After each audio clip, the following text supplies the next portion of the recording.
reunião do centro, a gente vai. Tem deputado? Entendeu? A gente está acompanhando o processo certo e a gente vai instrumento vocês. Tá? Eu creio aí, eu estou entendendo aí que no máximo 30 dias a gente tem já. A gente já vem aqui esse processo, a gente já vem trabalhando desde o início do ano, não foi algo agora por conta da comissão.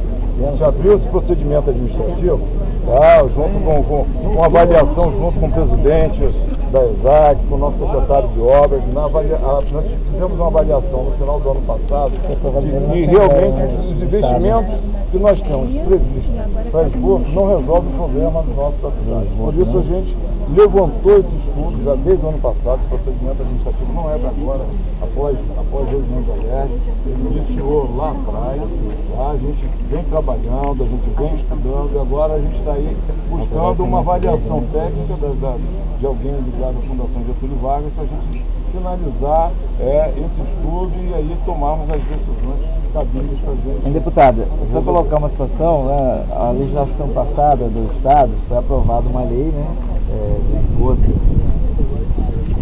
CMS verde, que era para todos os municípios colocar também nas câmaras municipais para ser aprovado, para fazer essa parceria, né, que está funcionando no esgoto da Lagoa.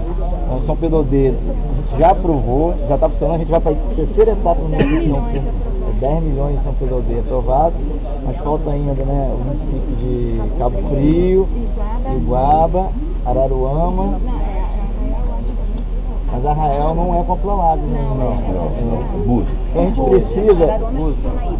Jusmaíba, Araruama, a gente precisa urgente Iguaba, que os municípios tomem essas atitudes, senão eles... Aprova na Câmara. Tem que passar pela Câmara. Da União, de um pacto entre os municípios, senão a gente não vai chegar em lugar nenhum. E a Assembleia Legislativa do Estado já aprovou.